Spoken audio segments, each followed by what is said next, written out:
kurang diminati. Karena apa? Aplikasi itu banyak tuh. Jadi tinggal dimodifikasi apa yang dibutuhkan perusahaan di sana. Kalau enggak, ya sekali lagi kita akan ketinggalan. Jadi pendekatan berdasarkan uh, pasar gitu. Apa yang dibutuh oleh pasar gitu. Supaya misalnya kalau misalnya di dunia teologi ya, apa yang dibutuhkan jemaat sekarang? Dibutuhkan uh, para gembala-gembala. Ya, itu yang diajarkan para teologi, para dosen-dosen teologi gitu. Tapi dengan catatan kalau ini beda lagi karena itu berbicara tentang Alkitab ya. Alkitab tidak boleh dirubah. Tetapi kita harus melihat seperti apa kondisinya sekarang gitu.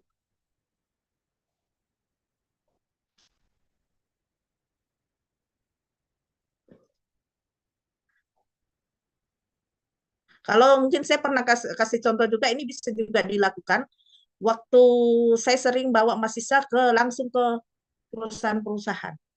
Jadi langsung praktek, langsung melihat misalnya pasar modal, mereka langsung lihat, oh begini cara melakukan transaksi trading gitu ya, langsung melihat, langsung melakukan di situ.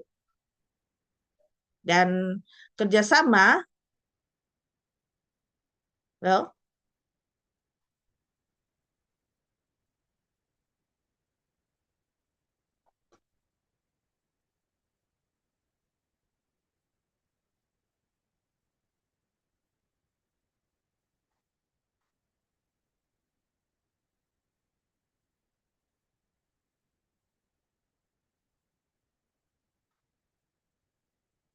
terputus ya.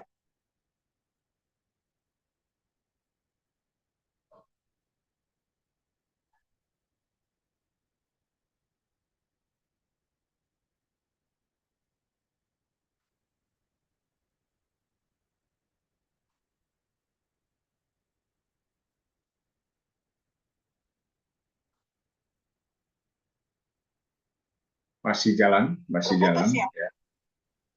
Tidak, masih tetap. Oh ya. Saya mau tanya mengenai mengenai apa? Menurut pandangan Ibu, dari ketiga calon ini mana pemimpin yang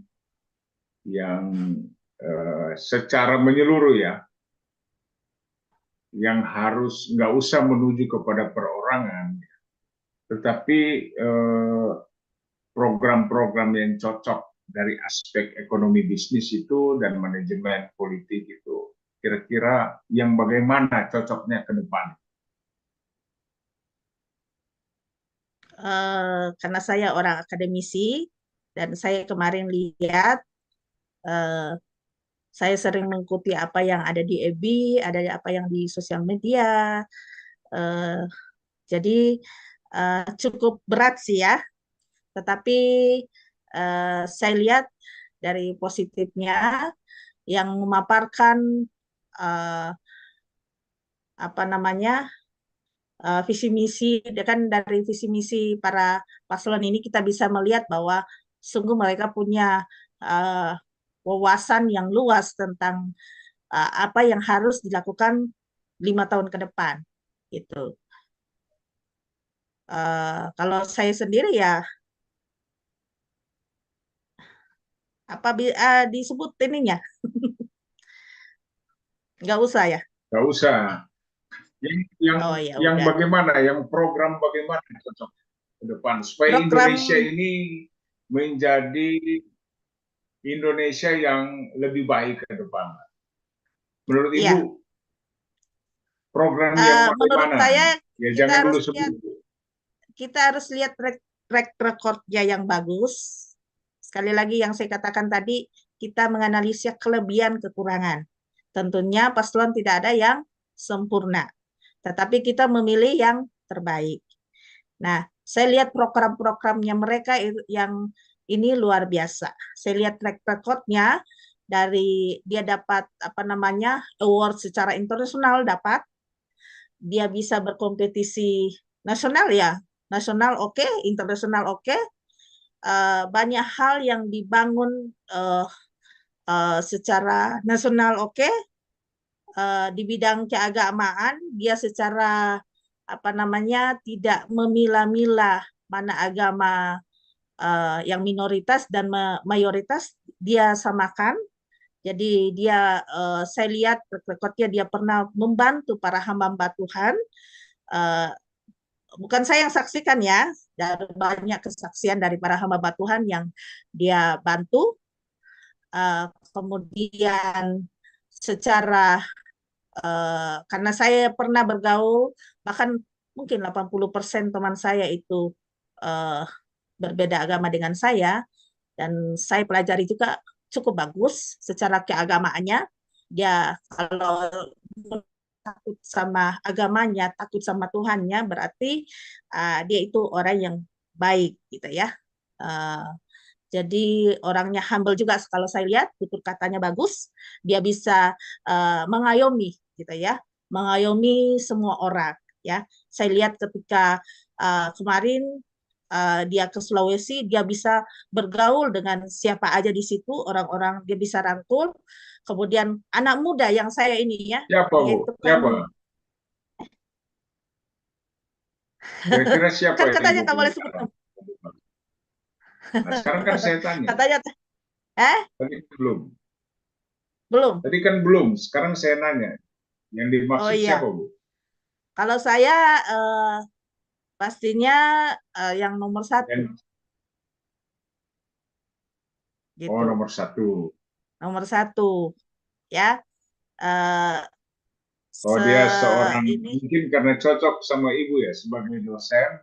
Ibu dosen iya juga. kan gitu ya. Jadi, Eh, eh, sesuai dengan seprofesi gitu ya, Bu ya? iya biasanya gitu ya. Jadi saya lihat dia Emang punya, kenapa, Bu? Menurut Ibu, melihat nomor satu, kenapa, Bu? ya itu tadi saya mempelajari track recordnya bagus gitu ya. Track recordnya selama ini kan saya mengikuti di EB di sosial media gitu. Saya cek-cek, oh iya dia punya pandangan ke depan. Oh, kalau eh, 5 tahun ke depan eh, apa yang harus dilakukan. Kemudian yang kemarin lagi itu sangat Tapi meyakinkan dia karena bukan ahli ekonomi, Bu. oh dia orang ekonomi. Dia itu dari S1-nya dari UGM kalau nggak salah. Itu. Iya, tapi Pak. disiplin ilmunya kan Iya, dia ilmu background-nya politik. ekonomi. S2-nya mungkin yang ke politik, tapi yang saya tahu dia orang ekonomi, pantas secara ekonomi makro dia paham sekali kalau saya lihat gitu ya. Secara makro dia tahu, mikro juga, apalagi mikro maksud saya ya. Nah, itu eh pilihan Ibu. Berarti beda dengan iya, saya. itu Saya nggak kan mau. tadi disuruh sebutkan ya, harusnya nggak usah sebutkan gitu. Ya berbeda juga kita nggak apa-apa ya, Bu ya. Nggak apa-apa. Ya, kalau Kan saya maksudnya, secara organisasi nggak boleh berpolitik. Tetapi kalau secara pribadi, ya nggak apa-apa walaupun ini bersifat publik, saya kan katakan secara pribadi, saya iya. condong kepada nomor dua. Oh gitu. Harapan saya. Jadi berbeda juga nggak apa-apa. Tapi memang Nggak apa-apa. ibu menjelaskan nomor dua itu. Saya juga baru tahu bahwa Pak Anies juga itu orang ekonomi rupanya. Ya, Iya, yang saya dia tahu itu itu S1-nya titelnya dari, S3 iya, dan PhD, dia profesor juga itu kan? rektor kalau nggak salah di Rektor Universitas Paramudia di Jakarta kalau nggak salah ya. Pramudia ya di Iya, Jakarta Pusat dan cukup terkenal. Dan saya tahu itu kalau Pak Anies itu dari awal ya, beliau itu mm, sebagai terkenal itu ketika dia jadi moderator debat capres waktu itu Pak SBY dengan siapa-siapa itu Ibu Mega atau saya lupa. Dan di situ Pak Anies mulai terkenal dan lewat di Prabowo, Pak Anies itu bisa calon gubernur dan jadi gubernur. Nah, ke depan nggak tahu apakah beliau jadi, ya kita nggak tahu juga. iya, Itulah yang jadi harapan kita siapapun yang jadi ya berarti sudah penentuan Tuhan. Yang kita tahu itu dipilih Tuhan, diizinkan menjadi pemimpin bangsa Indonesia. Sekali lagi, coba Ibu simpulkan mengenai dunia bisnis ke depan. Sebenarnya apa sih yang supaya Indonesia ini maju, bidang-bidang apa saja yang harus dibangkitkan, ya digairahkan gitu, baik dari bisnis maupun ekonomi bisnis lah, ya. Dan apa yang harus dikerjakan oleh presiden ke depan dan wakil presiden, penyelenggara negara lah semuanya dalam bidang ekonomi bisnis. Menurut Ibu gimana kira-kira? Apa yang keinginan dan ekspektasi Ibu ke depan yang harus digenjot, yang harus digairahkan di bidang ekonomi bisnis itu, dan menjadi ekspektasi Ibu harus menjadi agenda skala prioritas ke depan gitu. Ya, ini mungkin pertanyaan terakhir sesuai bidang ilmu daripada Ibu Dokter Adriana. Oke, silakan. Oke.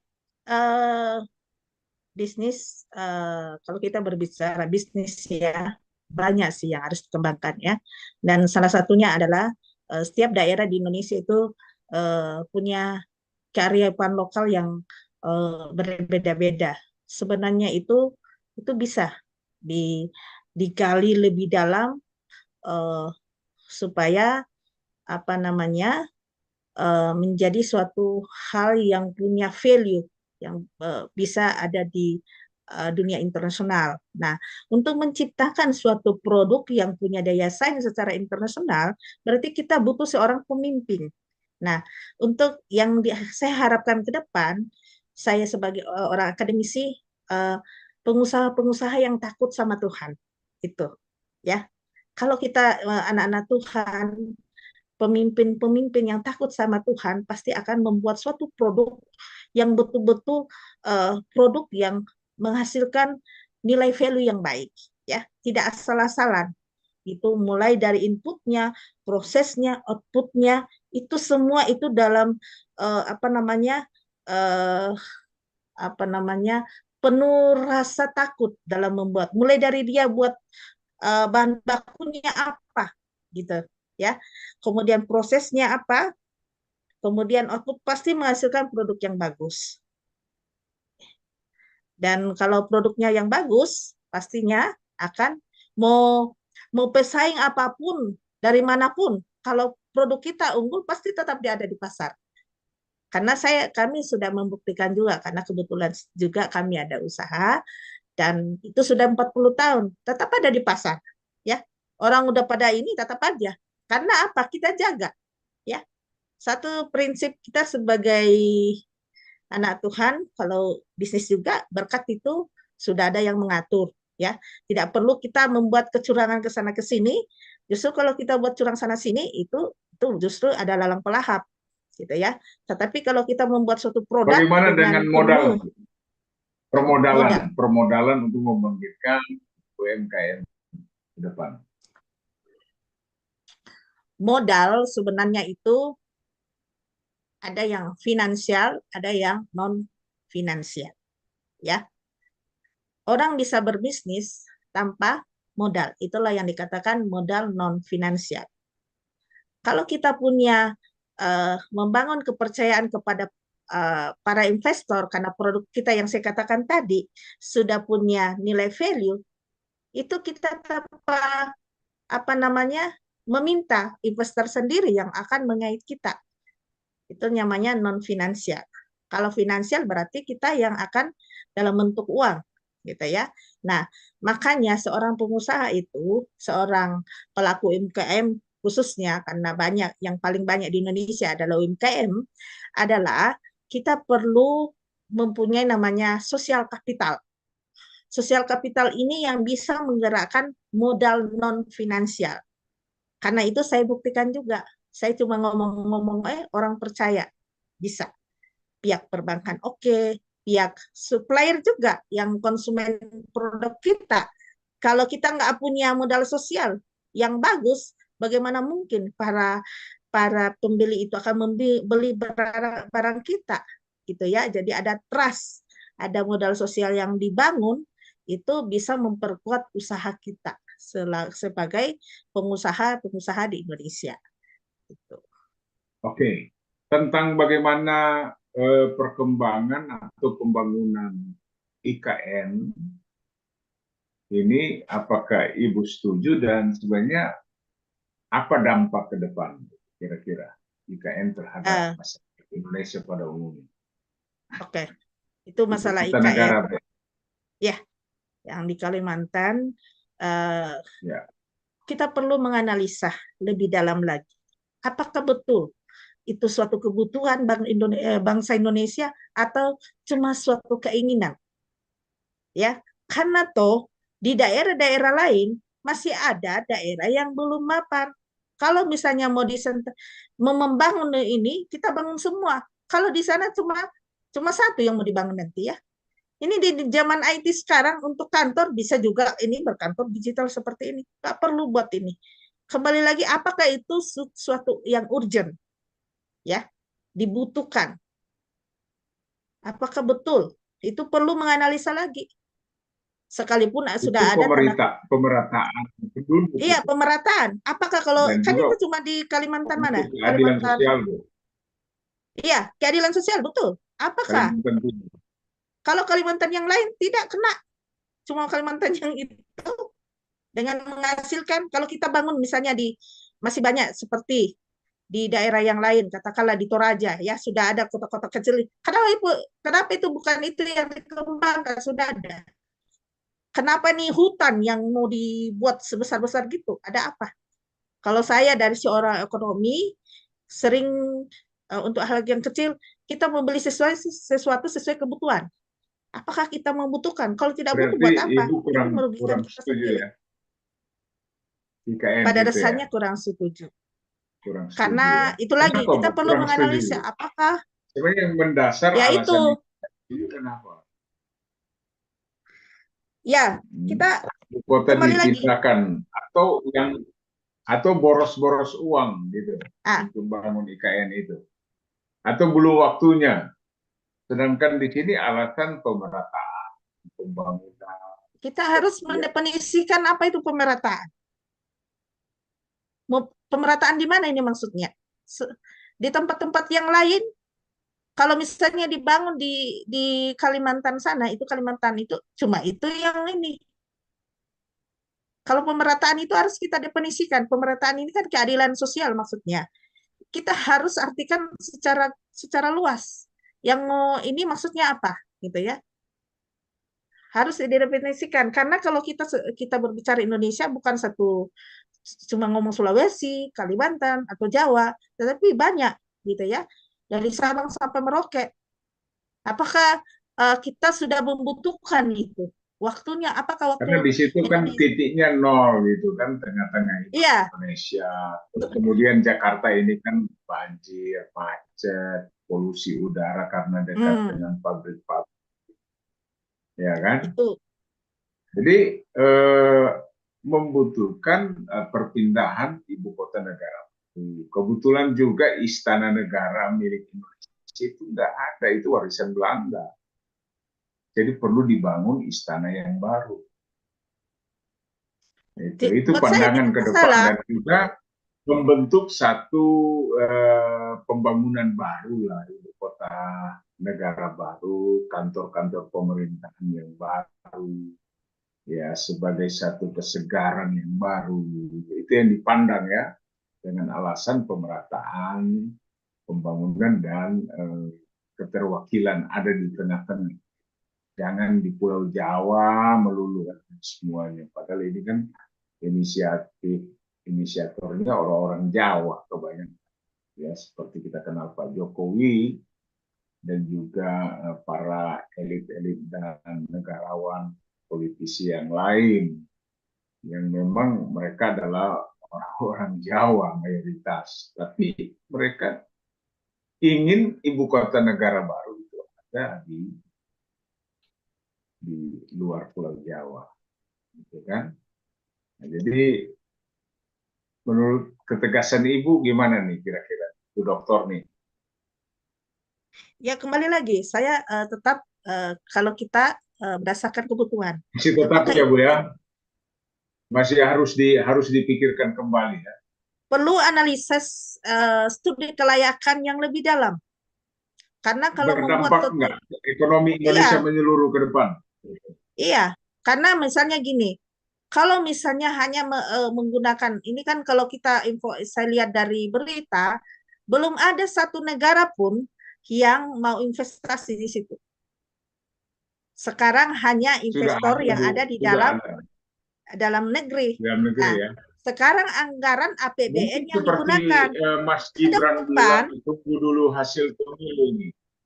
iya, nah, ke depan Setelah Pilpres, setelah pemilu Indonesia, mungkin baru ada stimulasi muncul para investor-investor yang akan menanamkan modal.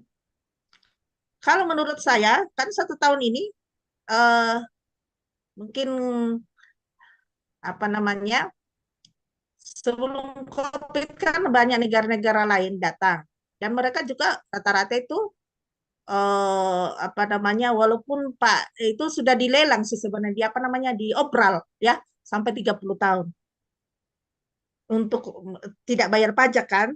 Nah, itu pun mereka nggak ini karena mereka mungkin apa namanya banyak analisisnya ya bukan secara sosial juga diperhitungkan secara apa namanya eh, kok biasanya kalau pengusaha kan lebih kapan saya BEP-nya pasti udah dihitung itu.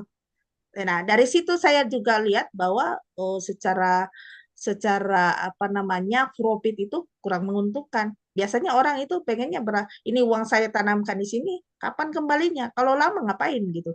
Makanya rata-rata para itu nggak ada yang Kan di sana ada datang. perpindahan Bahkan penduduk kemarin, juga, urbanisasi, ada migrasi, iya, perpindahan penduduk, ada bahkan ada yang pegawai-pegawai kemarin akan kalau nggak berkantor salah di sana. Nah, eh, terciptalah satu investor, perekonomian, mekanisme pasar yang tercipta itu kan akan menumbuhkan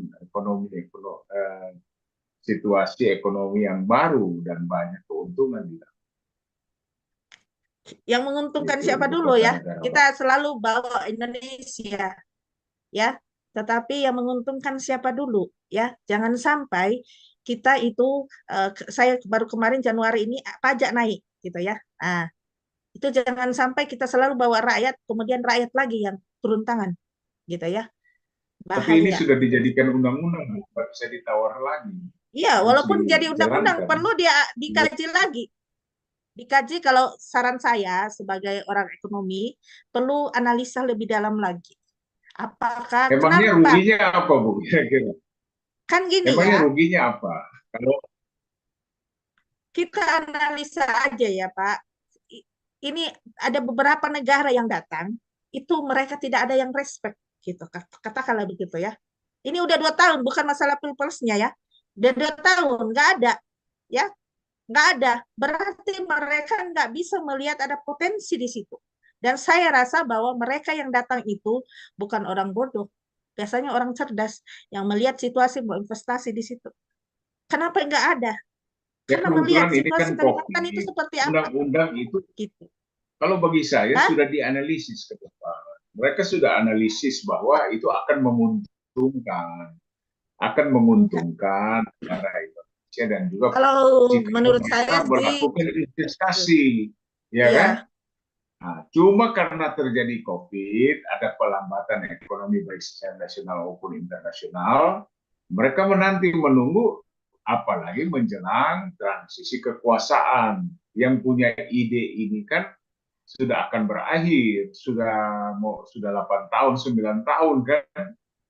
hmm, Nah, sedangkan produk ide ini eh, baru nanti di akhir, yang berbahaya jikalau orang sudah mau siap invest, tapi terjadi transisi politik yang berkuasa menggantikan ini kan orang yang tidak setuju dengan IKN, seperti ibu dokter, seorang ekonom juga yang kayaknya kurang pas, tapi ini kan sudah jadi undang-undang siap dilakukan, Undang-undang sehingga itu orang jangan salah, kita bisa juga dari tanda kutip mungkin ya, ya maaf memang kalau mungkin saya mungkin diuji lagi kan oleh MK, kan perlu hanya MK uji, yang menguji undang-undang. uji, jangan sampai kita membangun suatu komunitas. Saya setuju dengan apa yang disampaikan paslon 1. Jangan sampai kita buat satu komunitas yang hanya menguntungkan satu pihak, tetapi yang dirugikan banyak sekali. Itu yang harus ditanamkan. Kita berbicara ekonomi rakyat, ya. Jangan ketika ini rakyat yang dikorbankan, padahal kita yang harus berbicara tentang rakyat, ekonomi rakyat yang ini, ya. Saya setuju waktu ada di Jakarta, jalan itu ditutup, sekarang dibuka. Ya, mungkin waktu zamannya Ahok ditutup ya. Sekarang dia buka. Betapa banyak orang yang masyarakat bawah itu lewat di situ, hidup perekonomian. Jadi kita berbicara luas lah kalau misalnya berbicara rakyat, ya. Jangan misalnya hanya segelintir orang mengatakan bahwa oh ya untuk kepentingan rakyat, rakyat siapa dulu, ya. Sementara orang-orang yang rakyat kecil itu nggak dapat apa-apa. Hanya bersegelintir orang mengatakan bahwa untuk rakyat Indonesia Jadi itu. jelas Tapi saya juga beda sama ibu tentang IKN. iya, IKN saya setuju. Saya setuju supaya ada penyegaran baru. IKN itu ada terjadi pembangunan untuk sebuah ibu kota negara karena istana aja itu diwariskan oleh Belanda. Istana yang kita ada juga di analisis, Pak. Jalan Kenapa waktu Utara. zamannya Jadi Soeharto, kemudian Soekarno aja nggak berani karena dia tahu analisa gitu loh, analisa keadaan di sana itu yang tadi saya ngomong secara ya sosiologi memang sudah rencana dari dicari zaman Soekarno. gitu. Nanti di Jokowi baru dilaksanakan. Karena Jokowi Ya, kan seorang perancang, dia seorang insinyur, jadi dia enggak. sudah tahu plus dan minus. Saya lebih percaya Dia yang track pengusaha recordnya ya. juga, Eh, seperti ibu dosen, ibu dokter Adriana, ya kan punya home industry yang maju yang bertahan sekarang juga, seperti Jokowi kan. Jadi sama-sama punya analisa, tapi masih Jokowi punya analisa lebih kuat dari ibu. Ibu pesimis tentang IKN, Jokowi optimis sebagai saya ekonom, pesimis pelaku karena ekonomi. analisanya di banyak bohong-bohongan. Saya jujur, karena saya salah satu, saya nggak usah sebut di Kenapa sini karena bohong? inilah. Iya, analisanya ya Nggak apa-apa buktinya kan? sekarang banyak Ya yang mengatakan mungkin di itu decline bohong itu tanda kutip aja. di TV dikatakan banyak investor. Tahu-taunya tidak ada. Itu suatu saat pemimpin itu dilihat dari omongannya. Sekali dia bohong, pasti ada bohong berikutnya. Itu statement yang dia katakan waktu itu dalam waktu bulan berapa dia mengatakan Sudah investor banyak. Ini berbondong-bondong aja datang. Pak Marwarar Sirait, dia berkata dia masuk dalam Iya, kelompok setelah aduan. setelah berapa bulan lagi, maka dikatakan tidak ada. Lah, orang ngomong, loh, waktu hanya beberapa bulan loh. Nah, itu jadi Tapi kebetulan kita tadi Mas ngomong Gibran pemimpin katakan muda, orang lagi menunggu, pemimpin lagi itu menunggu. dilihat dari omongannya. Sekali dia bohong, bohong. Gitu. Jadi kalau saya mengatakan bahwa Kalau memang usaha dari sana, saya masih percaya, saya optimis juga kalau dengan saya enggak, ya, kalau saya udah no, gitu lah. Sekali orang bohong, saya kemarin saya lihat terkekornya udah banyak bohong, nggak bisa saya percaya. Percaya sih ya, tapi cuma tapi oh iya, nggak tapi akan percaya. dulu saya mengikuti kok pertama Bu Dokter arahnya ke Pak Ganjar, sekarang ke Pak Anies dalam waktu dekat ini. Kenapa ya? Kok bisa tahu? Oh Iya, iya, karena karena saya itu kawan-kawan tadi ibu, iya, kenapa itu? saya Kira-kira saya itu. Kok bisa mempelajari, berpindah itu? iya karena Gimana tadi itu? di awal kan saya ngomong Pak, di Nanti yang bahaya saya ibu mempelajari track H-3 recordnya kita orang. ke paslon nomor 2 ini. Hah? Gimana Pak Ariston Napitupulu? Ya. Kenapa? Jangan-jangan H-3 berpindah ke Pak Prabowo nanti. Oh, enggak lah. Saya di sini udah mulai ya. Lihat aja bis saya itu. Ada yang nanya, ibu memang ininya ya? Oh, enggak, saya cuma iseng aja. Maksudnya kebaikan saya share, gitu ya. Kan banyak orang yang selama ini fitnah dia cuma omong-omong doang, ya. Kebetulan kan di Jakarta ada kakak saya juga. Saya tanya, betul nggak? Oh betul. Pernah dibantu nggak orangnya? Betul, kan? Nggak sama salah juga kita sebarkan orang yang betul. Jangan sampai difitnah orang, gitu ya. Gitu. Jadi saya share yang kan kata difitnah orang kayak kemarin dia dipukulin gitu lah ya. Jadi saya bilang oh ini salah juga gitu ya. Jadi saya secara ini ya apa namanya share dengan sukarela gitu ya.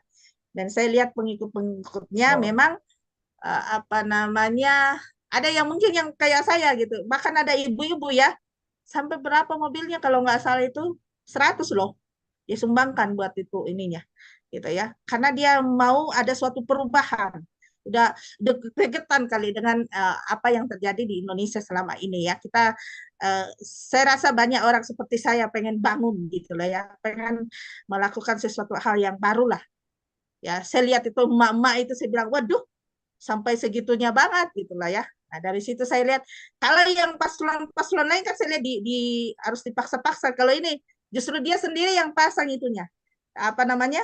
Balihonya gitu. Nggak ada yang suruh itu. oh, Kayak di sini nggak ada yang disuruh-suruh. Dia sendiri berarti dari hati gitu. Kan pilihan itu ya. Ya Pak. Rektor. oke, iya, ya itulah. Para pemirsa sekalian, penonton sekalian, kita sudah ikuti bagaimana pernyataan analisis dari Dr. Adriana tentang jelang Pilpres maupun Pemilu 2024 untuk masyarakat Indonesia. Nanti kita akan berjumpa di lain kesempatan dengan tema-tema yang lebih tajam lagi, lebih cerdas lagi. Saudara-saudara, ini percobaan kali yang pertama, ya. Dan kita sudah dengar, walaupun terang-terangan Ibu Dr. Adriana nomor 1, saya nomor 2. Nanti gabung lagi ada yang nomor 3. Ini masih soft, masih lembut. Ke depan kita lebih tajam lagi, lebih tajam untuk Intinya harapan yang kita ke terbaik saya. depan. Ya, mungkin ada masukan yang terbaik karena ini persoalan ya demokrasi ini Vox Populi, Vox Dei. Suara rakyat adalah suara Tuhan. Suara Tuhan itu direpresentasikan kepada masyarakat ya. Jadi sekarang ini sebenarnya kedaulatan ada di tangan untuk melakukan transisi kepemimpinan ya. Harapan para tokoh agama agar supaya siapapun yang jadi itu semua adalah kehendak Tuhan dan akan berbuat bagi bangsa dan negara baik. Pemimpin yang baik pasti akan membawa Indonesia menjadi baik. Itu harapan kita. Ya, di tengah perbedaan-perbedaan yang ada bukan memisahkan kita satu dengan yang lain untuk bersifat separatisasi. Ya, proses untuk terjadi perpisahan walaupun kita berbeda, namun ada semboyan Bhinneka Tunggal Ika, berbeda-beda tetapi kita satu jua ya, kita tetap satu. Ke depan harapan kita akan terpilih pemimpin yang baik, anggota legislatif yang baik-baik juga semuanya, dan biarlah Indonesia akan semakin maju ya. Nanti kita lihat ke depan persoalan-persoalan yang terjadi, kita akan lihat solusi, jawabannya, apa ke depan yang harus kita hadapi dan kita lakukan. Oke, terima kasih atas perhatian Bapak Ibu Saudara dimanapun Anda berada, yang sudah keluar masuk. Terima kasih Dr. Adriana, kesempatan ini sudah bergabung dengan Kres Kawalo News. Sampai berjumpa di waktu yang lain. Kita akhiri ini semua dengan bersyukur kepada Tuhan yang Maha Kuasa. Amin.